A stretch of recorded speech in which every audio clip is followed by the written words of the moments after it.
Agwani ni me. Ingela no wae komo komo no. Mr. Albert Nyakotey Yilo MPO. Eje e plan po. E ade e plan nge program kosisi. Ne ngeke han education sector nge Yilo. Hinyi mime o. Ne no go send me link o. Ni a read news on ina Mr. Nyakotey Albert e plan o. Aw, hinyi mime. Copy plan. Plan ne ni come pay before nge clone no ne ke wosu eko lo me la mo pay on. Right? Ni na nge pay da no me na ke wosisi emu lo pay lo la mo pay on nyime. To me it is a very lazy plan. Right? Lazy plan. E pay research ko, right? Ne mo le kan plan no mo boawo. Ne e pay research ko ne mo na kan ne me pay before e boawo e pay research ko kai po nyime. Right? I am disappointed. Really disappointed, Mr. Nyakotey. This time, we dem okay. Germany me ebi ni chuhu o. Germany ni bade wo ebi ni chuhu. We must scrutinize the plan on me, right? Any memo. Nye na e plan on me. Ima ma kane e plan on me ne nyenu. Plan kekle. E ke ma organize extra classes. Tema JHS cheme, right? E ke ne jeno before get pay lo mo chano. E ke we nyimi. Extra classes no. Eco pay plan. Right? Jama extra classes ne ma organize. Ne ma so mo nya pe. Ne ni na nga you me no agogo. Rapon. Ke no ma binye bamion. E boawe wo. Right? E boawe wo. Ni ma boa teacher anyo etenu ke nya last school ka ego ke nye extra classes. E boawe wo. That is not what we need. Kola ma organize no go kyo no. Oga teachers of any mansin. Education sector any mansin. Do ma bi meke e ma boawe lo. O ma be research. Right? O ma bisike e ma boawe lo. And how will it work? Ke ma boawe ke. Oh, very research go. Say ne pay before ne mo onu. Ne no pay before mo ko mo chano. O pay research go. For me, this is a lazy plan. A lazy plan. Enyone e came organize science and maths quiz ke han JHS cheme. Because in Elana su national maths and science competition in pay that no. Elane mo ansu lejo. Mr. Nyakotey, lazy plan. O pay research lo. Ke ma boa okay. O pay research lo. Come organize leke. Right? National science and maths quiz o. E han jugu in Kasioni lo. E han jugu in Ana University na yalo. E han one na engineers lo. E han one in Mr. Nyakotey, lazy plan. Research logo kajipo. Research nobody okay research na pay. Lo we ni mo bo han. We ni teachers o make ni organize la han. O pay research ko kaka o pay no. Etene e paleke e mo continue ne mo support needy students. Ni nge pay mo e ke ni hin oba ni school fees wo me bobo le mo chano. Mr. Nyakotey people on you je ka je mo no mi wo si da no. Ko abi meke abi nyeke nyechi wo school bi ni support me hu nyenye wo chom. Ko abi nyeke no enyi me nye support nyenye wo chom nyeme wo lapa. Chabi plan you know. Pi plan. Okay, no kuma bi mke. Mimi nga de no. Mini jidi ni mi leke ma boa education sector. Nge Yilo alo kluma. Right? Okay. Imi nga jugo jwem nya fego. Right? Mimi I research ni no. Ni ma dem no. I pay research boko. Ngedom. Right? Kekle. E sa name Mr. Nyakotey ba no. E ke fun ko ne me de okay, ni mi ba no. Ma ne klono. Imi keje Yilo. Ma ne kam ni mi keje no. Man 100 engineers. Right? 100 engineers. Ne ajemi sisi, ajemi ngo. 100 engineers plan jino ne. Actually like plan. Ni mi ba no. Ila man 20 doctors. Na je Yilo.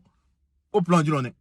Ni mi ba no. Ila ne kam ni mi keje no. Man 30 or 40 engineers, okay, 20 doctors, plan jinone. Ona, it is feasible, plan jinone. Ne, nye biye kome ngepe, nye biye kome, angepe, lo no bano, but do plan, no bano ko, doctor ni me olane, lo kom do jino, wamananga klu, wamananga Yilo. Doctor ni me, wamananga Yilo. Engineers ni me, wamanang.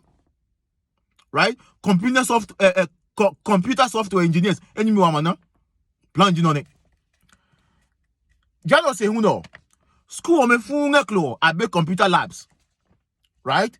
Abe computer labs ne ko wala no engineers no me so oh yeah school fair go no ye kan o manye mo boa o ma pa pe gan o ma pa companies ko me pe na baba donate computers kan me right computers ke lab equipment wa beko lo loko mo okay 100 engineers so mo jipo o manye school fe ko ngeklo na o constituency yo do mo ye kan ayan computers lo ayan equipment ga lab o me lo ido ko ka scape ko o ya bisi no ba de wo woni ko mo wa ngeska no ka mo boa mo right ke wo chubu about together no wa chubu bo o manye mo boa mo no ke mo ha me laptops ke computers o me so o pe je won no lo mi wa ko lo plan ji lo ne a che lo ge plan okay plan ji lo ne jano se huno no ko ne mo boa oji o manye mo organize award scheme can teachers right the best teacher in Yilo right maybe the best 10 or 15 teachers o me award teacher fair ko ne a school e mona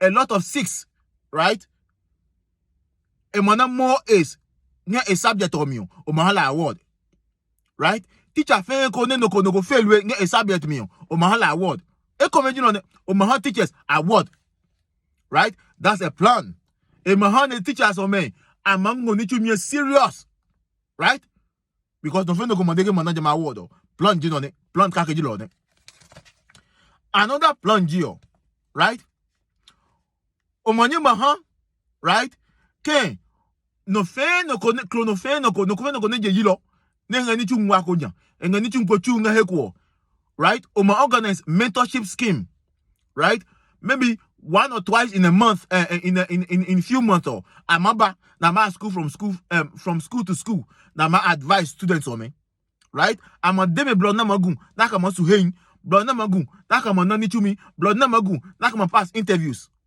right Nikota marina hey ne cloning na je Yilo o money ma invite me on board ne every few months or amaba na ka school be ma tumunyu right aka school be ma tumunyu mentorship scheme plan jino ne actually get plan eko hunji right o money ma organize scholarship fund ne Yilo no ma pa op no fe no ko ne nga ko no fe no ko ne je Yilo mo de nyimi mewu nyeba right nyeba ne every month or imi pay o magba mi ete make ko imi wo ne ka mo ne mu na ko no o ke ko imi wo no ye ko ni bi boalo scholarship fund wa do ko nya ko hin scholarship wa ke organize scholarship fund plan ji no ne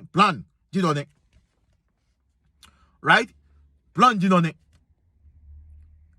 plan ji no ne jana se hu no headmaster fe ko ne a school no nge ya here a school no a buildings no okay a school he cho no fe no ko he cho all the time no o money ma organize award kan headmaster so me plan ji no ne plan right plan ijikwe jombo ko ji no ne no me dey me research bo ni na ka mo gbawo chafi je mo blame ni mo pe ma organize classes ka school bi e ko bi e ko su nyamala classroom kai ko ngeso manya keke ni na je yuwo na bi nyebam dabi nyawo no bi ni tu wale ka ti we ni dabi be hu James Jawan ni nyamodeke oh imile inga ni school wo ka ka nye chom ni nye school we hu nye wa chomio dabi le mono bi ni chom lo mi sa be Nyakotey o education plan no male aisi o ta ke draw ebi ni chu ipa mu pe ebi ni chu right ebi ni chu yo this time no let no plan fe ko de je baba we must scrutinize plan on me chobe right plan on me chobe nyechum